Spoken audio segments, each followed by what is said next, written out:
உறவுகளே, மீண்டும் ஒரு உலக நகர்வுகள் நிகழ்வினூடாக உங்கள் அனைவரையும் சந்திப்பதில் மகிழ்ச்சி. இன்றைய இந்த நிகழ்ச்சியில் நான் ஆஸ்திரேலியாவிலிருந்து அருள், என்னுடன் இங்கிலாந்திலிருந்து இராணுவ புலனாய்வு மற்றும் அரசியல் பொருளாதார ஆய்வாளர் கலாநிதி அருஸ் இணைந்து கொள்ளுகின்றார். வணக்கம் அருஸ். வணக்கம் அருள். இலக்கு நேர்களுக்கு அன்பு கலந்த வணக்கம். நேற்று வரையிலே, அதாவது ஈரான் மீது அமெரிக்காவினுடைய 5வது அலை தாக்குதலை தொடர்ந்து அமெரிக்கா செய்து கொண்டிருக்கின்றது. நிறைய இடங்களிலே குண்டு வீசி கொண்டிருக்கிறது. பதிலுக்கு ஈரானும் எங்கே எல்லாம் அமெரிக்க தளங்களிலும் இருக்கின்றனவோ, எங்கே இருந்தெல்லாம் அவர்களுடைய அதாவது ஏவுகணை வீச்சுகள் இருக்கின்றனவோ அது நோக்கி பயங்கரமான தாக்குதல்கள் நடைபெற்றுக் கொண்டிருக்கின்றன. நிறைய சேதங்களை பெற்றிருப்பதாகவும் இருக்கின்றது. எங்கள் நேர்களுக்காக அந்த விவரங்களை கொஞ்சம் விரிவாக கூறுங்கள். இன்றும் 5வது இரவு அமெரிக்காவின் மத்திய கட்டளை மையம் சென்ட்காம் என்று சொல்கின்ற அந்த மத்திய கட்டளை மையம் தெரிவித்திருக்கின்றது 2 மணி 2 PM கிழக்கு நேரத்தின் படி தாங்கள் மீண்டும் தாக்குதலை நடத்தி இருப்பதாக, அதாவது 5வது இரவு தாக்குதலை நடத்தி இருப்பதாக கூறியிருக்கிறது. நேற்று முழுவதும் ஈரான் கூடுதலாக இந்த ஹோமூஸ் பகுதிகளை சுற்றி தான் பெருமளவில் தாக்குதல்கள் இடம்பெற்றிருந்தன. அந்த தீவு பகுதிகளெல்லாம் கூடுதலாக தாக்கப்பட்டிருந்தது. ஹெஷேம் தீவாக இருக்கலாம், சிரிக் தீவாக இருக்கலாம், பந்தர் அப்பாஸ் பகுதியாக இருக்கலாம், பல இடங்கள். அதே போல சபகார் துறைமுகமும் தாக்கப்பட்டிருந்தது. ஆனால் இன்று கூறியிருக்கிறார்கள் அந்த சில ஏவுகணைகள், அதாவது ATACMS என்ற அந்த குறுந்தூர ஏவுகணைகள் குவைத்திலிருந்து ஏவப்பட்டதை காணொளிகள் மூலம் காட்டியிருக்கிறார்கள். அதே சமயம் UAE-யிலிருந்து வந்த ட்ரோன் ஒன்றும் வந்து இந்த பந்தர் அப்பாஸ் பகுதியை சுற்றும் போது ஈரான் சுட்டு வீழ்த்தியதாக. அப்ப இந்த நாடுகளும் மறைமுகமாக ஈரானுக்கு எதிரான போரில் ஈடுபட்டிருக்கிறார்கள் என்பதைத்தான் இப்போது ஈரான் கூற முற்பட்டு நிற்கின்றது. அதே நேரம் நீங்க பார்த்தீங்கன்னு சொன்னால் இந்த ஏபில் பகுதி, ஈராக்கின் ஏபில் பகுதியில் இருக்கின்ற அமெரிக்காவின் தூதரகத்துக்கு அண்மையாக இருக்கின்ற விமான நிலையத்துக்கு பாதுகாப்பாக, அமெரிக்கா தூதரகத்துக்கும் பாதுகாப்பாக பயன்படுத்தப்பட்டிருந்த பெட்ரியாட் ரக ஏவுகணை தொகுதியை வந்து ஷாஹித் 136 ட்ரோன் வந்து இன்று தாக்கி அளித்த காணொளிகளை செய்மதிகள் வெளியிட்டிருக்கின்றன. அதே நேரம் குவைத் மீதும் ஈரான் தாக்குதலை நடத்தி இருக்கின்றது. ட்ரோன்களை தாங்கள் சுட்டு வீழ்த்தியதாக குவைத் கூறியிருக்கின்றது. பந்தர் அப்பாஸ் பகுதியில் அமெரிக்காவின் FLM 136 லூகாஸ் என்ற FPV ட்ரோனையும் வந்து ஈரான் சுட்டு வீழ்த்தியதாக கூறியிருக்கின்றது. இந்த FLM 136 ட்ரோன் வந்து நீங்க பார்த்தீங்கன்னு சொன்னால் ஈரான் ஷாஹித் 136 அப்படியே நகல் எடுத்து அமெரிக்கா செய்த ட்ரோன்கள் தான் அது. அதே மாதிரியான ஒரு ரிவர்ஸ் இன்ஜினியரிங் என்று சொல்லலாம். ஜோர்டான் பகுதியையும் ஈரான் தாக்கி இருக்கின்றது. ஜோர்டான் பகுதியில் இடம்பெற்ற தாக்குதல்களில் எண்ணெய் களஞ்சியங்கள், கம்யூனிகேஷன் சிஸ்டம், ரடார் பகுதிகள் தாக்கி அளிக்கப்பட்டதாக கூறப்படுகிறது. ஈரான் ஒன்றைக்கு, அதாவது இந்த ஆய்வாளர்கள் என்ன கூறுகிறார்கள் என்று சொன்னால், ஈரான் ஏன் ஜோர்டானை இந்த தடவை ஜோர்டான் மீதுதான் அதிக தாக்குதல்கள் இடம்பெறுகின்றன. ஏனென்று சொன்னால் இந்த சவுதி அரேபியா மற்றது இந்த பஹ்ரைன், கட்டார், குவைத் போன்ற இடங்களில் இருக்கிற தளங்கள் எல்லாம் ஈரானால் கடுமையாக தாக்கப்பட்ட தளங்கள். ஜோர்டானில் தான் இப்போது இருக்கின்ற அமெரிக்காவின் வான்படைகளாக இருக்கலாம், இன்டர்செப்டர்ஸ்களையும் அதிகம், ஏவுகணைகளை அதிகம் வைத்திருக்கிறார்கள். என்றால் ஜோர்டானில் இருந்துதான் இஸ்ரேலை நோக்கி ஏவப்படுகின்ற ஏவுகணைகளை இடைமறிப்பதுண்டு பெருமளவில். இப்போது அந்த இஸ்ரேலின் வான் பாதுகாப்பை முறியடிக்க வேண்டும் என்று சொன்னால் ஜோர்டான் வான் பாதுகாப்பை முறியடிக்க வேண்டும். அதைத்தான் இந்த ஈரான் தனக்கு கிடைக்கின்ற சந்தர்ப்பங்களை பயன்படுத்தி தெளிவாக ஒவ்வொரு எதை அழிக்க வேண்டுமோ அதை நொக் அவுட் பண்ணி கொண்டு வருவதாக கூறப்படுகிறது. எனவேதான் இந்த மார்க் எஸ்பர் வந்து முன்னாள் பாதுகாப்பு செயலாளர் அமெரிக்காவின், அவர் கூறியிருக்கின்றார் என்று சொன்னால், தனியாக வான் தாக்குதல் மூலம் நீங்கள் இந்த போரை வெல்ல முடியாது.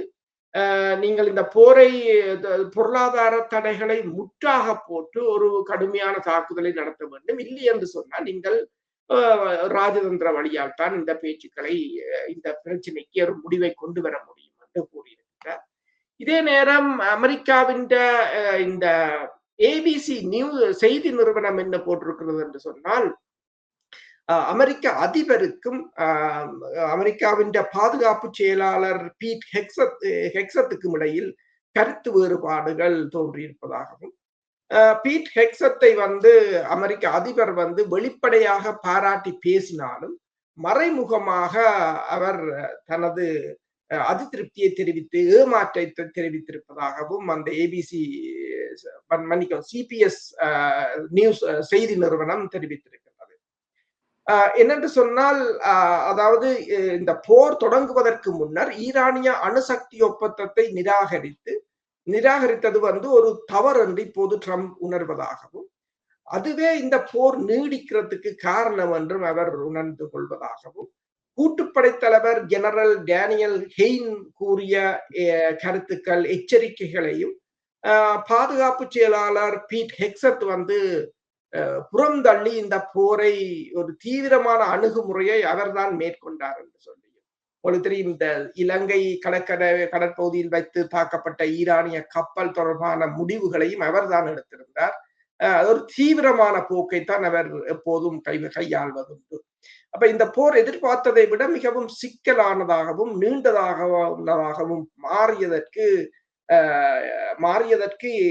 இந்த பீட் ஹெக்ஸத்தின் நடவடிக்கைகள் காரணம் என்று இப்போது ட்ரம்ப் யோசிப்பதாகவும், இதனால் இந்த கியூபா மீதான ஒரு நடவடிக்கையை மேற்கொள்ள வேண்டும் என்று சொன்னால் அதை திட்டமிடும் போது இந்த தோல்வியை, ஈரானில் இடம்பெற்ற தோல்வியை இராணுவம் கருத்தில் எடுக்க வேண்டும் என்று முடிவெடுக்கப்பட்டிருப்பதாக அந்த செய்தி நிறுவனம் தெரிவித்திருக்கிறது. ஆமா, இப்பொழுது முக்கியமான கேள்வி என்னவென்றால், எந்தவித தங்குதடங்களும் இல்லாமல் அமெரிக்க விமானங்கள் ஈரானுக்குள்ளே நுழைந்து தாக்குதல்களை தொடர்ந்து 5வது நாளாக நடத்தி கொண்டிருக்கின்றன. ஈரானிடம் சரி, அவர்களிடம் ஏவுகணை பலம் உள்ளது போல இராணுவ விமானங்களை சுட்டு வீழ்த்தக்கூடியதான ஏவுகணை பலம் சில வேளை இல்லாமல் இருக்கலாம். ஆனால் அவருடைய நட்பு நாடுகளான ரஷ்யாவோ இல்லை சீனாவோ கூட இப்படியான இக்கட்டான சூழ்நிலை வந்த பொழுதிலும் கூட எதற்காக அவ்வாறான ஏவுகணைகளை வழங்கவில்லை, அல்லது அவர்களிடம் அவ்வாறான ஏவுகணை இல்லையா? என்னோட ஒரு கேள்வி எழுகிறது என்னவென்றால், அப்படி இப்ப அமெரிக்காவுடைய இந்த இராணுவ விமானங்களை தாக்குதல் விமானங்களை சுட்டு வீழ்த்த முடியாது என்றால், ஒரு அலையாக ஒரு தடவை ரஷ்யாவுக்குள்ளே அமெரிக்க விமானங்கள் புகுந்து ஒரே இரவில் நிறைய தாக்குதல், பேர்ல் ஹார்பர்ல எப்படி ஜப்பான் சென்று ஒரே நாளிலே 2000 பேரை கொன்று அந்த துறைமுகத்தை அழித்தது போல தாக்குதல் நடத்த முடியும் அல்லவா? அதே மாதிரி சைனாவின் மீதும் அருகில் உள்ள தளங்களிலிருந்து தாக்குதல் நடத்த முடியும் தானே? இது ஏதாவது ஒவ்வொரு நாட்டுக்கும் இடையில தங்களுக்கான இருப்புக்காக வைத்திருக்கப்படுகின்ற ரகசியமா, அல்லது இதற்கான காரணம் எதுவும் இருக்கிறதா? இந்த வான் போரில் இருதரப்புக்குமே மிகப்பெரிய ஒரு பிரச்சனை என்னென்று சொன்னால், மிகப்பெரிய அபாச்சி உலங்கு வானூர்தியை கூட ஒரு ட்ரோன் சுட்டு வீழ்த்தியதாகத்தான் கூறப்படுகிறது.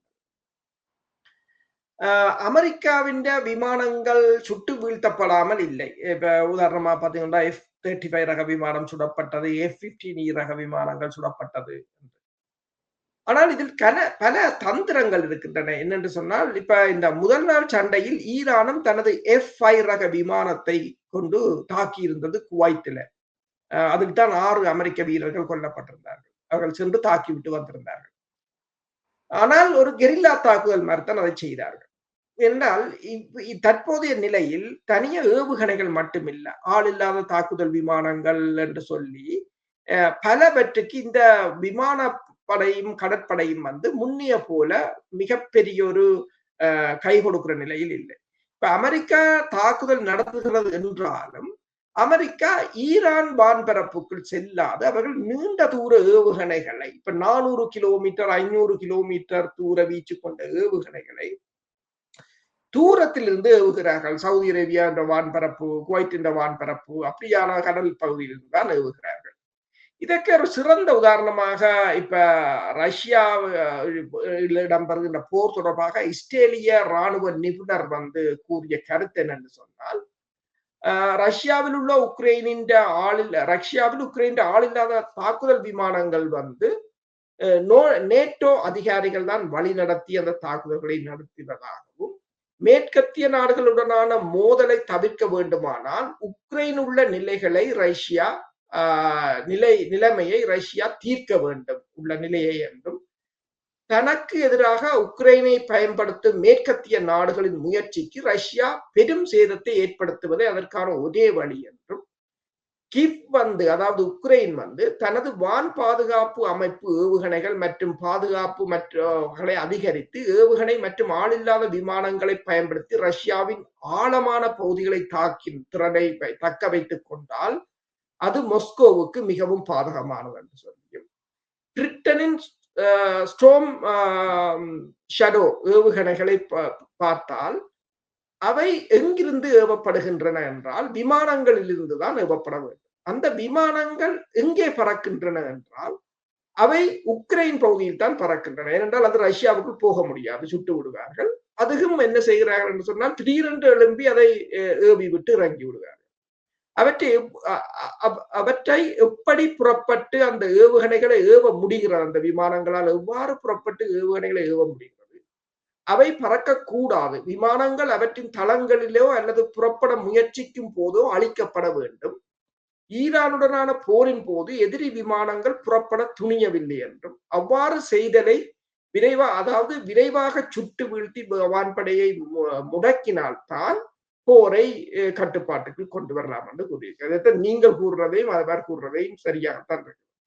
ஈரானும் ஆனால் இப்ப அமெரிக்காவின் பலத்தையும் ஈரான் பலத்தையும் பார்த்தால் மலைக்கும் மடுவுக்குமான. இப்ப அமெரிக்காவின் பாதுகாப்பு செலவினம் கடந்த 2025ஆம் ஆண்டை நான் கூறினேன் என்று சொன்னால் $893 பில்லியன், கிட்டத்தட்ட இலங்கையின் மொத்த ஜிடிபி 8 மடங்கு.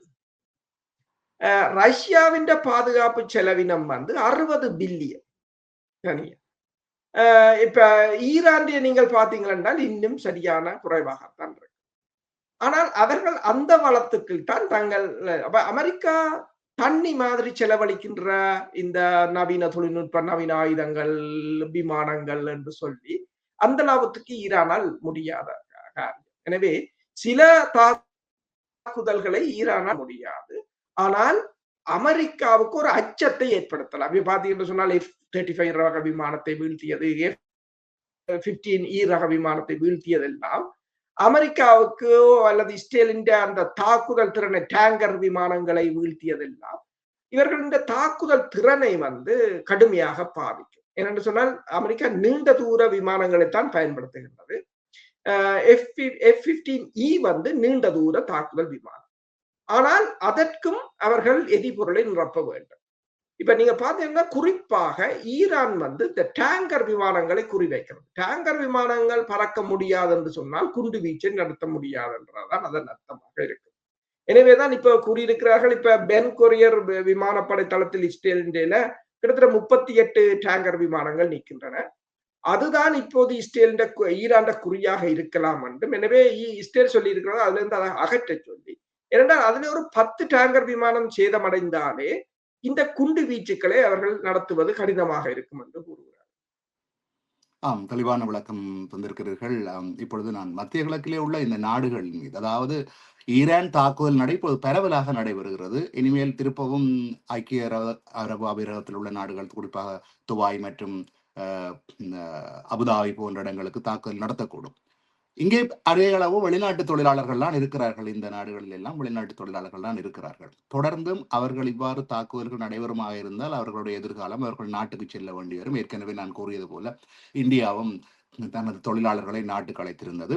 அதுபோல நேற்றைய இன்னொரு அறிக்கையிலையும் இந்தியா கூறியிருக்கிறது, இந்திய மாலுமிகளை 15,000 இந்திய மாலுமிகளை நாட்டுக்கு திரும்புமாறுதான் கேட்டிருக்கிறது. குறிப்பாக காரணம் அவர் சொல்லியிருக்கிறாருன்னா 20,000 கப்பல்களிலே இந்திய மாலுமிகள் வேலை செய்கிறார்கள். அதில் குறிப்பாக இப்ப இந்த ஹோர்மோஸ் நீரிணைக்குள்ளால் வருகின்ற மாலுமிகள், இது ஒரு பெரிய உலக அளவிலான ஒரு பெரிய பொருளாதார பிரச்சனையாக மாறப்போகிறது. அதாவது தொடர்ந்து இவ்வாறு தாக்குதல் நடந்தால் போன தொழிலாளர்கள் திரும்பி வர மாட்டார்கள், அங்கே தொழிலாளர் பற்றாக்குறை வரும், பொருளாதார இழப்புகள் வரும், அப்படி நிறைய பிரச்சனைகள் இருக்கின்றன. அதே நேரத்தில் இன்னொன்றும் கவுதிகளும் இப்பொழுது சவுதியின் மீது தாக்க போவதாக எச்சரிக்கிறார்கள். அப்ப சவுதி அரேபியாவுக்கும் அதே நிலைமை வரப்போகிறது. அதை பற்றி கொஞ்சம் விளக்கமாக கூறுங்கள். என்பதான் என்னென்று சொன்னால், இப்போது நீங்கள் கூறியது போல இப்ப இந்தியா இன்று கூறியிருக்கின்றது, அதாவது தங்கள் மாலுமிகளை இந்த ஹோமூஸ் நீரிணையின் ஊடாக இந்திய மாலுமிகளை செல்லும் கப்பல்களில் இந்திய மாலுமிகளை பணியமர்த்த வேண்டாம் என்று கப்பல் உரிமையாளர்களுக்கு இந்தியா இப்போது ஒரு அறிவித்தலை விட்டிருக்கிறது. அதாவது இந்திய கப்பல் போக்குவரத்து தலைமை இயக்குநரகம் அந்த நிறுவனம் கப்பல் உரிமையாளர்கள், கப்பல் மேலாளர்கள் மற்றும் ஆட்சேர்ப்பு நிறுவனங்களுக்கு மறு உத்தரவு வரும் வரை ஹோமூஸ் நீரிணை வழியாக பயணம் மேற்கொள்ளும் கப்பல்களில் இந்திய மாலுமிகளை பயன்படுத்த வேண்டாம் என்று கூறியிருக்கிறார்கள். ஏனென்று சொன்னால் உங்களுக்கு தெரியும், இந்த ஈரானுக்கு எதிரான அமெரிக்கா இஸ்ரேல் போர் தொடங்கியதில் இருந்து, அதாவது பிப்ரவரி 28ஆம் நாளிலிருந்து ஹோமூஸ் நீரிணை மற்றும் அதனை சுற்றியுள்ள ஓமான் வளைகுடா போன்ற கடல் பகுதிகளில் நடந்த தாக்குதல்களில் குறைந்தது 14 மாலுமிகள் கொல்லப்பட்டிருக்கிறார்கள் என ஐக்கிய நாடுகள் சபை கடந்த வாரம் தெரிவித்திருக்கிறது. ஜூன் 9ஆம் நாள் இடம்பெற்ற ஓமான் கடற்கரைக்கு அப்பால் இடம்பெற்ற தாக்குதலில் கூட இந்திய மாலுமிகள் 3 பேர் கொல்லப்பட்டிருந்தார்கள். அது அமெரிக்கா ஹெல்ஃபயர் ஏவுகணை மூலம் அதை தாக்கியிருந்தது. இப்ப நீங்கள் சொன்னது போல இந்த தற்போதைய நிலையில் இந்த ஹவுதீஸ்களை பொறுத்தவரையில், அதாவது அன்சரல்லா அமைப்பை பொறுத்தவரையில் அவர்கள் இன்று ஒரு தெளிவான அறிக்கையை விட்டிருக்கிறார்கள். என்னென்று சொன்னால், இந்த சவுதிக்கு நேற்று நாங்கள் பேசியிருந்தோம், அன்சரல்லா அமைப்பினரின் சானா விமான நிலையத்தை சவுதி அரேபியா தாக்கியிருந்தது. அதற்கு பிறகு அவர்கள் பதிலடியை கொடுத்திருந்தார்கள். அதுக்கு பிறகு அந்த போர் நின்று விட்டது. ஆனால் இன்று அந்த அமைப்பின் தலைவர் அப்துல் மலிக் அல் ஹூதி சவுதி அரேபியா குறித்து கூறியது, அவர்கள் சானா விமான நிலையத்தை தாக்கி பகல் நேரமே தங்கள் ஆக்கிரமிப்பு நடவடிக்கையை ஆரம்பித்திருந்தனர் என்றும், அங்கு அவர்களுக்கு அதை தாக்குவதற்கு அவர்களுக்கு எந்த நியாயமும் இருக்கவில்லை என்று சொல்லியும், அந்த விமான நிலையத்துக்கும் அவர்களுக்கும் எந்த தொடர்பும் இருக்கவில்லை என்று சொல்லியும், தாங்கள் எந்த தவறும் செய்யவில்லை என்றும், அவர்கள் எங்களை தாக்கி குறிவைக்கும் போது நாங்கள் சும்மா இருக்க வேண்டும் என்று எவ்வாறு எதிர்பார்க்கிறார்கள் என்று கேள்வி எழுப்பியிருக்கிறார். உண்மையான நிலைப்பாடு இதுதான். நீங்கள் சானாவை தாக்கினால் நாங்கள் ரியாத்தை தாக்க வேண்டும். நீங்கள் ஒரு துறைமுகத்தை தாக்கினால் நாங்கள் உங்கள் துறைமுகத்தை தாக்க வேண்டும். நீங்கள் எங்களை முற்றுகையிட்டால் நாங்கள் உங்களை முற்றுகையிட வேண்டும். அப்படித்தான் அவர் கூறியிருக்கிறார். அதே நேரம் அவர் என்ன கூறியிருக்கிறார் சொன்னால், எங்களை ஏன் முற்றுகையிடவும் பட்டினி போடவும் எங்கள் சொந்த எண்ணெய் மற்றும் எரிவாயு வளங்களை பயன்படுத்தும் உரிமையை பறிக்கவும் நீங்கள் விரும்புகிறீர்கள். ஒவ்வொரு வீட்டிலும் வலியையும் துயரத்தையும் ஏற்படுத்தி எங்களை ஏன் பட்டினியால் துடிக்க வைக்க விரும்புகிறீர்கள். சவுதி அரேபியாவின் ஆக்கிரமிப்பு நடவடிக்கையில் ஈடுபடும் போது இனி நாங்கள் அதை சும்மா வேடிக்கை பார்த்து கொண்டிருக்க மாட்டோம். அவர்கள் தவறு செய்பவர்கள், ஒடுக்குமுறையாளர்கள் மற்றும் ஆக்கிரமிப்பாளர்கள் என்று ஒரு கடுமையான எச்சரிக்கையை விட்டது போலதான் இந்த அறிக்கையை அவர்கள் விட்டிருக்கிறார்கள். அதே நேரம் இப்ப நீங்கள் சொன்னது போல இந்த ஹோமூஸ் நீரிணை தொடர்பாக இந்த செய்தி நிறுவனம் ஒன்று கூறியிருக்கிறது என்று சொன்னால், இந்த ஆப்பிரிக்காவுக்கும் அரேபிய தீபகற்பத்துக்கும் இடையே உள்ள ஒரு குறுகிய நீர்ப்பரப்பு உலகளாவிய கடல் வழித்தடத்தில் கிட்டத்தட்ட 15% எண்ணெயை கையாளுகிறது என்று சொல்லியும், அது என்னென்று சொன்னால் இந்த செங்கடல், அந்த செங்கடலை மூடச் சொல்லி இப்போது ஈரான் கூறியிருக்கின்றது அன்சரல்லா அமைப்புக்கு என்று சொன்னால், அதாவது தங்கள் உட்கட்டுமானங்கள் எரிசக்தி நிலையங்களை தாக்கினால் நீங்கள் இதனை மூடுங்கள் என்று உத்தரவிட்டிருப்பதாக கூறப்படுகிறது.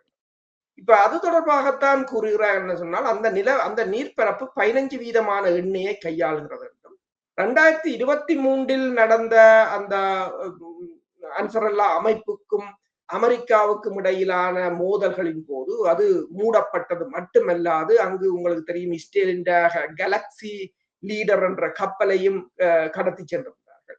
அதே போல மெர்க்ஸ் என்ற கப்பல் தாக்கி அழிக்கப்பட்டிருந்தன. அமெரிக்கான விமானம் தாங்கி கப்பலில் இருந்த 3 F-18 ரக விமானங்கள் வீழ்ந்திருந்தன. அப்ப ஒரே இரவில், அதாவது அந்த வழித்தடம் தாக்கப்பட்ட போது ஒரே இரவில் ஆப்பிரிக்காவை சுற்றி கப்பல்கள் செல்லும் பாதையை மாற்றியிருந்தன. ஆனால் அது கூடுதலாக 6500 கிலோமீட்டர் கூடுதல் தூரத்தையும் 10 நாட்கள் கூடுதல் நேரத்தையும் எடுத்திருந்தது. பப் அல் மண்டே பற்றி கேள்விப்படாத நகரங்களில் உள்ள கடைகளில் இருக்கின்ற ஷெல்ஃப்கள், அலுமாரிகளில் இருக்கின்ற பொருட்களின் விலை கூட அந்த மக்களுக்கு தெரியாமையே ஏறி இருந்தான்னு கூறியிருந்தார். அதாவது சில நகரங்கள், சில கிராமங்களில் உள்ள மக்களுக்கு இந்த கடற்பகுதி எங்க இருக்குன்றே தெரியாது. ஆனால் அதுக்கான விலையை அவர்களும் செலுத்தி இருந்தார்கள் என்று கூறியிருக்கிறது. எதுவுமே அதாவது எதுவுமே வெளிக்காட்டப்படாமல் பணவீக்கம் ஏறி இருந்தது. சரக்கு போக்குவரத்து சற்று தாமதமானது. ஆனால் செய்திகள் பேர்ந்து வேறு பக்கம் திரும்பிவிட்டன. இப்போது ஹோமுஸ் நீரிணை சீர்குலைந்திருக்கின்றது. அதாவது சுயஸ் கால்வாய் வர்த்தகம் முற்றாக சரிந்து விட்டது. சவுதி அரேபியா ஒரு குறுக்காக தரைப்பாதையை அமைத்து லொரிகளில் சரக்குகளை கொண்டு செல்கின்றன. உலகளாவிய சரக்கு போக்குவரத்து அமைப்பு ஒரே நேரத்தில் 3 நெருக்கடிகளை சந்தித்து நிற்கின்றது. ஆனால் இது இப்போதுதான் ஆரம்பம் என்று கூறியிருக்கிறார்கள். இதன் தாக்கம் இனி வருங்காலத்தில் தான் தெரியும் என்று. இந்த விலையேற்றங்களும் மக்களுக்கு பழகி போய் விடுகின்றன. கடந்த 2 வருடமாக இந்த செங்கடல் பகுதியால் இடம்பெற்ற சம்பவத்தில் ஏறின விலைகள் இறங்கவில்லை. ஆனால் மக்களுக்கு அதை அதனுடன் பழகிவிட்டார்கள் என்று கூறுகிறார். நல்லது. குறிப்பாக இந்த செங்கடலை மூடுவதாக இருந்தால் சோமாலியாவும் தான் மூடுவதாக எச்சரித்திருந்தது. ஏனென்றால் சோமாலிலாந்தை இஸ்ரேல் பிரித்து தனி நாடாக கொடுத்ததிலிருந்து 2 பக்கத்தாலையும் தாக்குதல் நடக்குமாக இருந்தால் செங்கடலுக்கான நிலைமை ஆபத்தாகத்தான் முடியும். அதே நேரத்தில் நீங்கள் குறிப்பிட்ட ஒரு விடயத்தோடு இன்னொன்றை நான் ஒரு தகவலை கூற விரும்புகிறேன். அதாவது இந்த மத்திய கிழக்கில் இவ்வளவு பிரச்சனை நடந்து யுனைடெட் அரபு எமிரேட்ஸ், அதாவது அந்த நாட்டில் உள்ள துபாய் என்கின்ற நகரம், அங்கேதான் நாங்கள் முதல் குறிப்பிட்டிருந்த வெளிநாட்டு முதலீடுகள் நிறைய இருக்கின்றன, வெளிநாட்டு முதலீட்டாளர்கள் இருக்கிறார்கள் என்று. இப்ப நிறைய பேர் வெளியேறி கொண்டிருக்கிறார்கள் என்பதையும் பேசியிருந்தோம். ஆனால் நேற்றும் கூட இங்கே ஒரு விளம்பரம், துபாயை ஒரு ஹெலிகாப்டர்ல தூக்கி கொண்டு வருவாங்க, துபாய் சிட்னிக்கு வருகிறது, துபாயிலே முதலீடு செய்வதற்கான ஒரு நிகழ்வு நடக்கிறது, அங்கே வைத்து துபாயில் முதலீடு செய்யுங்கள், இப்பொழுது 40% வரை விலை குறைந்திருக்கிறது, எதிர்காலத்தில் நிறைந்த வருமானம் வரும் எல்லாம் சொல்கிறார்கள். இப்படி மலிவான நேரங்கள் சிலர் யோசிக்க கூடும், 40% கழிவிலே துபாயிலே முதலீடு செய்தால் என்ன என்று கூட யோசிக்க கூடும். அதாவது இந்த சண்டை தொடர்ந்து இருக்க போவதில்லை என்று ஒரு நாள் அதற்கு பெருமதி இருக்கும் என்று கூட. அதை பற்றி என்ன நினைக்கிறீர்கள்? என்னென்று சொன்னால் எல்லா நாடுகளின் வர்த்தகமும் கடும் நெருக்கடியை சந்தித்திருக்கின்றன. இந்த நேரத்தில் அந்த நாடுகள் தங்களுக்கு தேவையான டொலர்களையும் அதுகளையும் ஈர்ப்பதற்கு பாரான பிரச்சாரங்களை தான் மேற்கொள்கின்றன. இந்த முதலீட்டாளர்கள் இப்ப உண்மையில் துபாயில் இருக்கின்ற ப்ராப்பர்ட்டிஸின் விலை கூட அந்த வீடுகள் அல்லது பிளாட்டுகள் அல்லது வர்த்தக நிலையங்கள விலை கூட 30% வீழ்ச்சி அடைந்திருப்பதாக முதல் கூறியிருந்தார். இப்ப 1 லட்சம் பவுன்ஸ போட்டவருக்கு இப்போது 70,000 தான் அவற்ற வேல்யூவாக இருக்கு. அதே அப்ப இவ்வாறு பணத்தை இழப்பதாகத்தான் முடியும். ஏன்னா துபாய் அமெரிக்காவுடன் கேட்டிருந்தது டொலரை தாருங்கள். இப்போ ஏதோ ஒரு வகையில் ஏமாற்றி மக்களின் பணத்தை புடுங்குவதற்கான முயற்சி. இப்போ கிரிப்டோ கரன்சியை பற்றி ரஷ்யா ஒரு தகவலை வெளியிட்டிருந்தது. அமெரிக்கா இந்த கிரிப்டோ கரன்சியை மேலே ஏற்றி கீழே இறக்கி அதுல வார காசை கொண்டு தனது 40 ட்ரில்லியன் கடனை கட்ட போகிறது. அப்ப அமெரிக்கான கடனை நீங்கள் தான் கட்ட போறீர்கள். என்னென்று சொன்னால் நீங்கள் இதற்கு முதலீடு செய்ய அவர்களுக்கு தெரியும். ஏனென்றால் அவர்கள் பொருளாதாரத்தில் பிஹெச்டி முடிச்சு வாரவர்கள் எப்படி ஏமாற்றி உழைக்கலாம் என்று படிச்சு வாரவரை நாங்கள் வின் பண்ண முடியாது. சும்மா சாதாரண அது என்ன அவங்க அதுக்கு எத்தனை ரிசர்ச் செய்வாங்க எத்தனை. அப்ப அவர்களுக்கு தெரியும் எப்படி கவர்ச்சிகரமாக ஏமாற்ற வேண்டும், எப்படி காசை புடுங்க வேண்டும் என்று சொல்லி அதே ஒரு நிலைமையாகத்தான் இருக்கின்றது. இப்ப ஏனென்று சொன்னால் இப்ப பாருங்கள், கிரீக் ஏர்லைன்ஸ், ஏர் கனடா, ஏர் பிரான்ஸ், KLM போன்ற இந்த விமான நிறுவனங்கள் இன்றைக்கு அறிவித்திருக்கின்றன துபாய், டெல் அவிவ் பகுதிக்கான மற்றும் ஏனைய வளைகுடா நாடுகளுக்கான விமான சேவையை அவைகள் சஸ்பெண்ட் பண்ணிருக்காங்க, இடைநிறுத்தி இருக்கிறார்கள். அப்ப ஒன்று விமானங்கள் பறப்பதற்கு அதுகள் செலுத்துகின்ற காசுகள் இல்லாமல் போகும். இரண்டாவது அந்த விமான சேவை அதை பராமரிப்பது, ரிஃபியூவல் பண்ணுவது, அது அந்த பணியாளர்களுக்கான வேலை இல்லை. அடுத்தது சுற்றுலா பயணிகள் போக மாட்டார்கள், வரமாட்டார்கள். அப்ப பெரும் இழப்புகளை ஒவ்வொரு தடவைகளையும் அவர்கள் சந்தித்துக் கொண்டிருக்கிறார்கள். இந்த இழப்புகளை எல்லாம் ஈடு செய்வதற்கு இப்போது அவர்களுக்கு பணம் தேவை. எனவேதான் அவர்கள் இந்த விளம்பரங்களை எல்லாம் கொடுத்து கொண்டிருக்கிறார்கள். நல்லது. இப்பொழுது ஈராக் ISIS-ஐயும் ஹிஸ்புல்லாவையும் தடை செய்திருப்பதாக ஒரு தகவல் வருகிறது. இவ்வளவு நாளும் தடை செய்யாமல் இப்பொழுது தடை செய்வதற்கான காரணம் என்ன? ஏனென்றால் ஈராக் அமெரிக்காவின் அழுத்தத்துக்கு கீழான் இருக்கிறது. அமெரிக்காவின் அழுத்தமாக இருக்க முடியுமா என்பதை கொஞ்சம் விளக்குங்கள். ஈராக்கின் பிரதமர் நேற்று அமெரிக்காவுக்கு சென்றிருந்தார். அமெரிக்க அதிபருடன் பேசும்போது அதற்கு பிறகு அவரை கூட்டி சென்று பீட் ஹெக்ஸத் அமெரிக்காவின் போர்த்துறை செயலாளர் ராணுவ அதிகாரிகளுடன் அவருக்கு ஒரு தனியப்பட்ட கூட்டம் நடத்தப்பட்டிருந்தது. அதில் இப்போது அமெரிக்கா அதில் அவர் கூறியது என்னென்று சொன்னால், இந்த மாதம் ஸ்பிரிங்கில இலையுதிர் கால இந்த இளவேணி காலத்துல மட்டும் 600 தாக்குதல்களை நீங்கள் நடத்தி இருக்கிறீர்கள். ஈராக்கில் இருந்து 600 தாக்குதல்கள் அமெரிக்கா கான்சுலேட் ஆபீஸ், அந்த கிரீன் சோன் மற்றது அமெரிக்க பணித்தளங்கள் மீது தாக்கப்பட்டிருக்கிறது என்று கூறியிருக்கிறார்கள். இப்ப என்னென்றால், சிரியாவை நேற்று ட்ரம்ப் ஒன்றை கூறியிருந்தார். சிரியா அதிபர் சிரியா ஹிஸ்புல்லாக்கள் மீது நடவடிக்கை எடுக்கும் என்று சொன்னால் தான் கிரீன் லைட்டை காட்டுவேன், தான் ஒரு பச்சை கொடியை காட்டுவேன் என்று கூறியிருந்தார். இப்ப என்னென்னால், இவர்களுக்கு ஏடி வேன்ஸ் கலைக்கும் போதும் ஒன்றை கூறியிருந்தார். நாங்கள் 1.5 லட்சம் படையினரை நாங்கள் இறக்குவோம் என்று நீங்கள் எதிர்பார்க்காதீங்க. அதாவது அமெரிக்க படைகள் வராது. இவர் உங்களை வைத்துத்தான் உங்களை அடிப்பது. உங்களுக்குள்ள ஒரு இதை மூட்டி அல்லது ஆசை வார்த்தைகளை காட்டி தான் அடிப்பது. இப்ப ஈராக்கை இதிலிருந்து பிரிக்க வேண்டும். அதற்கான வியூகத்தை தான் வகுத்தார்கள். போறதுக்கு முதலே, அமெரிக்காவுக்கு வாஷிங்டனுக்கு போறதுக்கு முதலே பிரதமர் கூறியிருந்தார், இந்த வருகிற செப்டம்பருக்கு இடையில் ஈராக்கில் இருக்கின்ற ஈரான் ஆதரவு படையினர் அனைவரும் ஆயுதங்களை ஒப்படைக்க வேண்டும் என்று சொல்லி கூறியிருந்தார். அது எவ்வளவு தூரத்துக்கு போறது தெரியும். அடுத்தது இந்த அயத்துல்லா ஹமேனியின் இறுதி ஊர்வலத்துல பெரும் மில்லியன் கணக்கான ஈராக்கிய மக்கள் கலந்து கொண்டது அமெரிக்காவுக்கு கடும் விசனத்தை ஏற்படுத்தி இருந்தது. அதுவும் ஒரு பிரச்சனையாக இருந்தது. அதற்கு பிறகுதான் இப்போது ஈராக் பிரதமர் இப்போது ஹிஸ்புல்லாக்களையும், அந்த தனிய ஹிஸ்புல்லாக்களை தடை செய்தால் விடயம் தெரிஞ்சு விடும் என்றதுக்காக அதோட சேர்த்து ISIS என்றது இல்லாத ஒரு அமைப்பையும் அதுல சேர்த்து ஹிஸ்புல்லாக்களையும் தடை செய்திருக்கிறார்கள். அதே சமயம் இன்று ஈராக்குகளால் சிரியா ஊடாக ஹிஸ்புல்லாக்களுக்கு சென்ற ஆயுத லொரி ஒன்றை கைப்பற்றி இருக்கிறார்கள். அதை சிரியாவில் வைத்துத்தான் கைப்பற்றி இருக்கிறார்கள். அதில் கிட்டத்தட்ட 100 இந்த FPV ட்ரோன், அந்த ஃபைபர் ஆப்டிக்ஸ் ட்ரோன்ஸ்கள் இருந்திருக்கின்றன. மற்றது டேங்கிகளுக்கு எதிராக பயன்படுத்துகின்ற உந்துகணை செலுத்திகள் என்று பெருமளவான ஆயுதங்களை இன்று கைப்பற்றி இருக்கிறார்கள். ஹிஸ்புல்லாக்களை பலவீனப்படுத்துவதற்கான வியூகத்தை வகுக்கிறார்கள். சவுதி அரேபியாவை கொண்டு இந்த அன்சரல்லா அமைப்பை பலவீனப்படுத்துவதற்கான வியூகத்தை வகுக்கிறார்கள். அடுத்தது ஈரான் மீதான தொடர்ச்சியான தாக்குதல். இப்ப ஈராக் போன்ற நாடுகளுக்கு இருதலை கொள்ளி எறும்பு நிலை, அதாவது ஏற சொன்னால் எருதுக்கு கோவம், இறங்க சொன்னால் முடவனுக்கு கோவம் என்று சமாளித்துக் கொண்டு போக வேண்டிய சூழ்நிலை தான் பல நாடுகளுக்கு இருக்கின்றன. அதனால் நாங்கள் நேற்றும் கூட இந்தியாவை பற்றி பேசும்பொழுது நாங்கள் எதற்காக அமெரிக்கா பக்கமாக நிற்கிறது என்று கூட பேசியிருந்தோம்.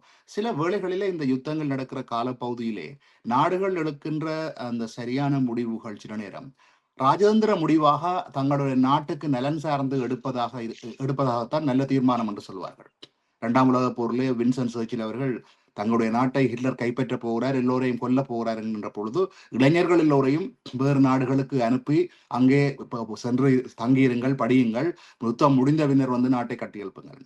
அதே போல இலங்கை கூட நீங்கள் பார்த்திருப்பீர்கள், இறுதி யுத்தத்தின் பொழுது எல்லா நாடுகளும் எதிரும் புதிருமான நாடுகளில் எல்லாம் தங்களுக்கு வசமாக எடுத்துக்கொண்டார்கள். பாகிஸ்தானையும் உதவிக்கு எடுத்துக்கொண்டார்கள், அதே நேரத்தில் இந்தியாவையும் உதவிக்கு எடுத்துக்கொண்டார்கள், சைனாவிடம் உதவி பெற்றார்கள், உக்ரைனிடமிருந்து உதவி பெற்றார்கள், ஐரோப்பிய நாடுகளிலிருந்து உதவி பெற்றார்கள், அமெரிக்காவிடமிருந்து உளவு தகவல் பெற்றார்கள். அதே போல இந்தியாவும் தன்னுடைய ஞான் கருதி இந்த அமெரிக்காவுக்கு தான் ஆதரவு தெரிவிக்க வேண்டிய சூழ்நிலையில் இருப்பதால் தான் இந்த ஈரான் போரில் ஈரானுக்கு எதிராக அதாவது குறிப்பாக இஸ்ரேலுடன் நிற்கிறது, அமெரிக்காவுடன் நிற்கின்றது என்பதை நாங்கள் ஒரு நியாயப்படுத்தினால் என்ன? உண்மைதான், நீங்கள் கூறியது போலதான். இது இப்ப ராஜதந்திரம் என்றது அதுதான். என்னென்று சொன்னால் எல்லோரையும் எதிர்ப்பதில்லை. இப்ப அமெரிக்காவை பார்த்தீர்கள் என்று சொன்னாலும் கூட்டணி நாடுகளை சேர்த்துத்தான் செல்வார்கள். பிறகு தங்கள் தேவை முடிந்ததும் அதற்கு பிறகு அவர்கள் தங்களுக்கு தேவையானதை செய்வார்கள். அது வேறு வழியம். ஆனால் பிரச்சனை என்னன்னு சொன்னால் இப்ப இந்தியாவும் நீங்கள் சொன்னது போல பல நாடுகளை அனுசரித்து போகின்றது. ஆனால் இந்தியாவின் அந்த கொள்கை உண்மையில் நல்ல கொள்கை, பிரச்சனை இல்லை. ஏனென்று சொன்னால் நாங்களும் அதைத்தான் தமிழர் கட்சிகளுக்கு நாங்கள் கூறுகிறோம்.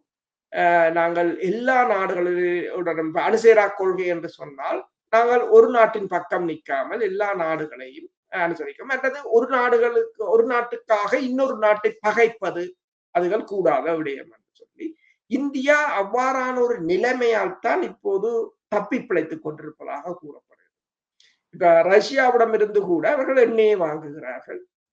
அமெரிக்காவுடன் பிரச்சனை என்று சொன்னால் ரஷ்யா உதவி செய்கிறது, ரஷ்யாவுடன் பிரச்சனை அமெரிக்கா உதவி செய்கிறது. ஏதோ ஒரு வகையில் அவர்கள் தப்பி பிழைக்கக்கூடியதாக இருக்கின்றது. நீங்கள் சொன்னது போல மேற்குலக நாடுகளும் அவ்வாறுதான் கூட்டணியை சேர்ப்பார்கள் பெருமளவான. இந்தியாவில இப்ப அயல் நாடுகளையும் இந்தியா அவ்வாறு அரவணைக்குமாக இருந்தால், இப்ப சீனாவுடனான ஒரு உறவை அவர்கள் வளர்த்து கொண்டிருக்கிறார்கள். அதே போல பாகிஸ்தானுடன் கூட அவர்கள் பேச முற்பட்டிருக்கிறார்கள். ஜெய்சங்கர் கூறியதும் அதுதான். எனவேதான் இலங்கையாக இருக்கலாம், மாலத்தீவாக இருக்கலாம், பல நாடுகள், நேபாளமாக இருக்கலாம், பல நாடுகளை இப்போது இந்தியா வந்து தனது அதாவது அயல் நாடுகளுடன் நட்புறவை பேணுவதற்கு விரும்புகிறது. ஆனால் இதை ஈழத்தமிழர்களும் ஒரு பாடமாக எடுத்தார்கள் என்று சொன்னார். இப்ப இந்தியா இன்னத்தை செய்கிறதோ சீனாவுக்கும் இந்தியாவுக்கும் இடையிலான வர்த்தகம் கடந்த 2 வருடங்களில் மிக அதிகமாக இருக்கின்றது, எத்தனையோ பில்லியன் டாலர்களாக. அப்ப அதே போலதான் இப்ப ரஷ்யாவுடனான வர்த்தகம், அமெரிக்காவுடனான வர்த்தகம் என்று சொல்லி இந்தியாவை பொறுத்தவரையில் இந்தியா அதாவது முன்னே காலத்தில் இருந்தே அந்த அணுசேரா கொள்கை என்ற ஒரு கொள்கையில் தான் இருந்து கொண்டிருக்கிறது. ஆனால் அது இந்தியாவுக்கு ஒரு பிரச்சனை என்னவென்று சொன்னால், அந்த கொள்கையிலிருந்து இந்தியாவை விடுபட வைப்பதற்குத்தான் அமெரிக்கா வந்து இவ்வளவு அழுத்தங்களையும் சில சமயங்களில் போடுவது. ஆம், அப்ப இந்த இடத்திலே நான் ஞாபகப்படுத்துவதற்காக கூறுகிறேன். நான் முன்னர் கூறியது ஒன்றுதான்.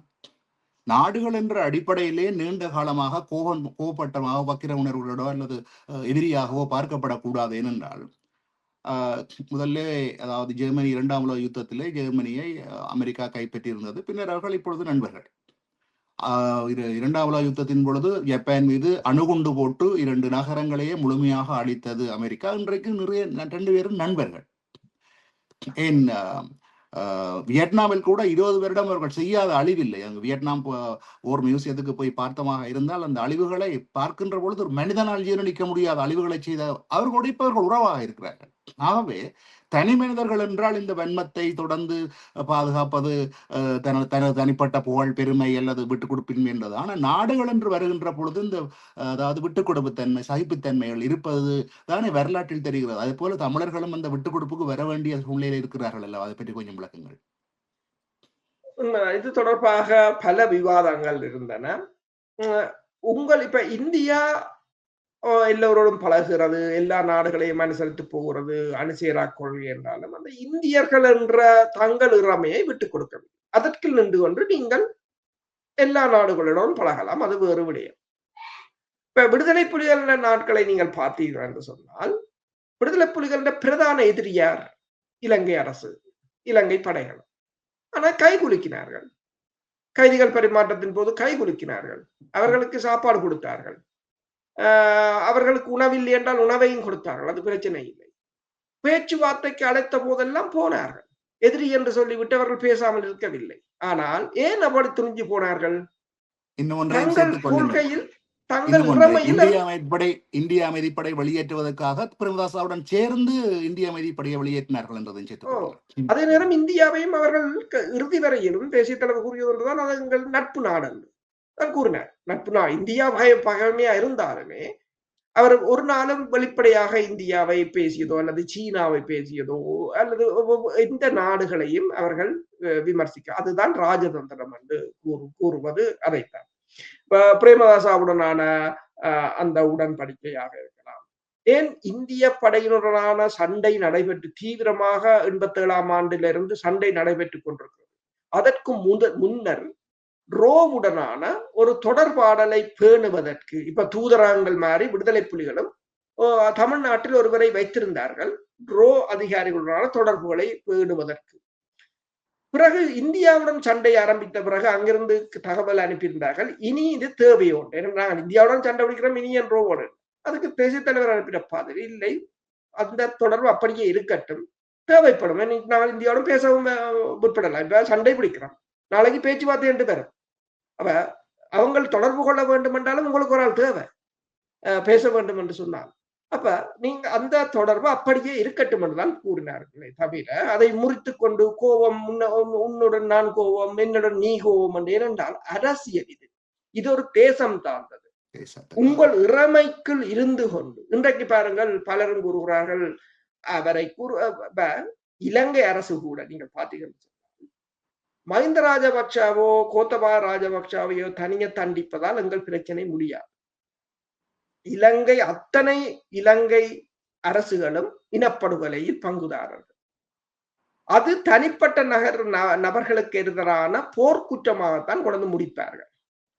ஆனால் எங்களுக்கு தேவையானது அது நீதி கிடைக்க வேண்டும், அது வேறு விடயம். எங்களுக்கு தேவையானது எங்கள் மக்களிடம் மண் விடுதலை. அப்ப அதை நோக்கி நகர வேண்டும் என்று சொன்னால் பல வடிவங்களில் இந்த போராட்டம் நகரும். பல அப்ப நீங்கள் சொன்னது போல அமெரிக்கா ஆயுதம் கொடுத்தான், இஸ்ரேல் ஆயுதம் கொடுத்தான். இப்ப நீங்கள் பார்த்தீங்கன்னு சொன்னால் ஒவ்வொரு சண்டை தொடங்கும் போதும் உக்ரைன் காரன் அடிச்சவன் அழியோனும் அல்லது ஈரான்காரன் ஆயுதம் கொடுத்தவன் அழியோனும். அவங்களெல்லாம் ஆயுதத்தை வித்தவர்கள், வியாபாரிகள். அப்ப என்னென்று சொல்ல, இவன் அமெரிக்காவோட, ஆனால் இதுவரையில் நாங்கள் அமெரிக்காவில் இருக்கின்றோம், பிரித்தானியாவில் இருக்கின்றோம், பிரான்சில் இருக்கின்றோம், எல்லா இடத்திலும் நாங்கள் இருக்கின்றோம். இந்த நாடுகள் தான் இணைந்து செய்தார்கள். ஏன் இன்று நீங்களும் நானும் இருந்து எந்த நாடுகளை விமர்சிக்கிறோமோ அந்த நாடுகள் இருந்து பேசிக் கொண்டிருக்கிறோம்.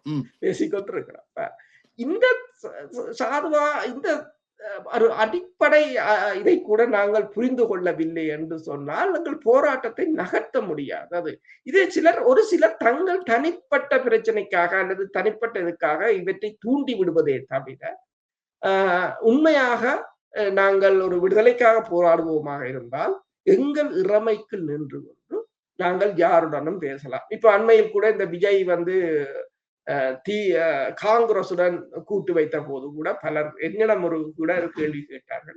இப்ப நான் சொன்னேன், அது அவங்களோட அரசியல், அதுக்கும் எங்களுக்கும் சம்பந்தம் தொடர்புகள் இல்லை, அது இந்தியாண்ட அரசியல், அது அவங்க கூட்டு அவனை வச்சுக்கொண்டு நாங்கள் என்ன எங்களுக்கு நன்மையை எடுக்கலாம் என்றுதான் பார்க்கலாம். இனி விஜய் வந்தால் கிட்டத்தட்ட 20-30 வருஷம் அவற்றை ஆட்சிதான் போகும். அப்ப 20-30 வருஷமும் நாங்கள் எதிர்கட்சிக்கு போட்டு ஆளுங்கட்சியை பகைச்சு கொண்டு இன்னும் எங்களுடைய இனத்துக்கு நாசத்தை நாங்கள் செய்ய முடியாது. அடுத்ததாக நாங்கள் அப்ப அவர்கள் என்ன கேட்டார்கள், என்ன அப்படி சொல்றீங்களா, அப்படி என்றா இலங்கை அரசாங்கத்தோடும் கதைக்கலாம் என்று சொல்றீங்களா? நான் சொன்னேன், விடுதலை புலிகள் இலங்கை அரசாங்கத்தோட கதைக்காம இஸ்ரேலுடைய காய்ச்சோம். நீங்கள் உங்கள் இலங்கைக்குள்ள உள்ள பிரச்சனை தீர்க்க வேண்டும் என்று சொன்னா இலங்கை அரசாங்கத்தோட நான் கதைக்குவோம், வேற யாரோட நாங்கள் கதைக்கிறது? உண்ட கொள்கையிலிருந்து விலகாமல் நீங்கள் இருக்கும் வரையிலும் யாரோடும் கதைக்கலாம். சரி, இப்ப என்னட்ட கேள்வி கேட்டவர்கள் கூட இலங்கைக்கு எந்த இலங்கை தூதரகத்துல விசா எடுத்து தானே போறீங்க. அப்ப இலங்கையோட கோபம் வந்துட்டு இந்தியா தூதரகத்துல விசா எடுத்து கொண்டு போறீங்க இல்லதான்? யதார்த்தம் சில யதார்த்தங்களை புரிந்து கொண்டோம் என்று சொன்னால் எங்களுக்கு எங்களை போராட்டத்தை அங்கே கொண்டு போறது இலகுவாக இருக்கு. சரி, நாங்கள் இது நீண்ட ஆய்வாக எடுத்து விட்டோம். அடுத்து இஸ்ரேல் பக்கம் வருவோம். ஜேடி வான்ஸ் அவர்கள் இஸ்ரேலிய பிரதமரை மிகவும் சாடி இருக்கிறார். இந்த ஈரானுடான யுத்தத்துக்கு முழுவதுக்குமான அவர்கள்தான் காரணம், இன்றைய நிறுத்த முறிவுக்கும் அவர்கள்தான் காரணம் என்று அது பற்றிய தகவல்களை கொஞ்சம் வழங்குங்கள். ஜேடி வான்ஸ் மிக கடுமையாக இஸ்ரேலை சாடி இருக்கின்றார். அதாவது அவர் அளித்த நேர்காணலில் கூறியிருக்கின்றார், இஸ்ரேலிய அரசாங்கத்தின் பிரதிநிதிகள் அமெரிக்காவில் பொதுமக்களின் கருத்தை திசை திருப்பி போரை ஒரு கால வரையறையின்றி தொடரும் வண்ணம் அந்த போரை அந்த நிலைக்கு இழுத்து செல்கிறார்கள். அது தங்களுக்கு தெரியும் என்றும் அமெரிக்காவின் துணை அதிபர் தெரிவித்திருக்கிறார்.